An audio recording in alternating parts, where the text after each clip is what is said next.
Greetings, my lovelies. Bakes and Bants is back. Where have you been? It's been ages. Don't moan, it's unseemly. I've been busy. Now, you might remember a couple of weeks ago we made hobnobs, which, in my opinion, are a biscuit rather than a cookie. And today we will be making an American classic, which is, again, very different to its European counterpart. And in my opinion, the American version is the best. Today we will be making pancakes. Right, okay, so pancakes versus crepes, I suppose, the European version. What's the difference? Well, we all know, don't we? The American version are thicker and they're sort of fluffy. They tend to be sort of smaller in shape, whereas crepes are sort of big, wide, very thin. I love those too, and I know how to make those too. Oh, there we go, another video in our imminent future. But today, I want to make beautifully fluffy, soft, crisp edge American pancakes. Now, I've done a lot of research, and I honestly think this recipe is the best you'll ever taste. So here we go. Right, as I said, I want these pancakes to be the best, and so that calls for buttermilk. Now, if you have some on hand, wicked, but if you don't, and I never do, no worries, it's really easy to make your own. Just add some whole milk to a jug and then chuck in 2 to 3 tablespoons of lemon juice or vinegar. Give it a little stir and leave it to stand for about 5 or 10 minutes. So while that's doing its thing, let's get our dry ingredients sorted. If you're going to make these by hand, just add all of these into a large bowl. But I'm going to use my trusty stand mixer fitted with the paddle attachment. Next, you'll want to melt your butter, and then here comes my top tip. In order to achieve supreme lift and fluffiness, we will be separating our eggs. Yes, we're going to chuck them into the same bowl and we're not going to bother whisking them. Believe me, I've tried both and it doesn't make a difference, so why bother? But by adding them separately, you do get significantly better lift and texture. Now, as to how to separate them, I crack them into my hand, let the white run through my fingers, and then pop the yolk into a little bowl.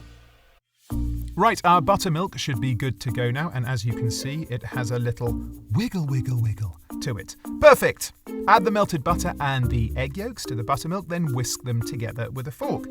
Then add this to the dry ingredients and just bring them together. Please, please, please do not overwork this. The lumps are fine, don't worry about them. I promise you, just ignore them. Then add the egg whites and again, just incorporate these, okay? Please, please don't overwork this batter.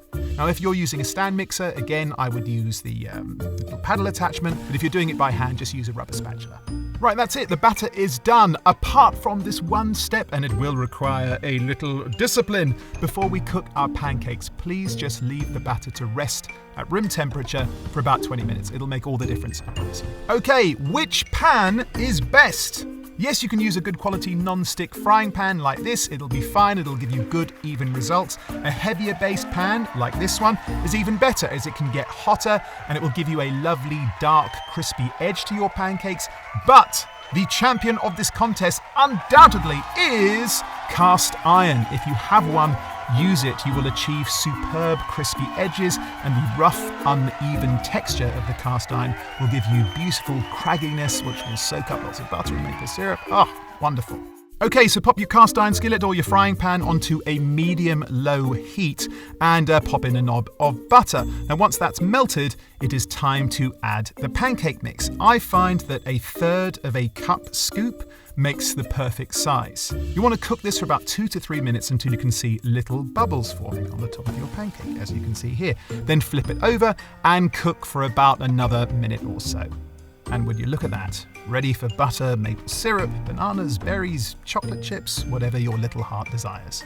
And as always, I've posted the full recipe and method in the description below.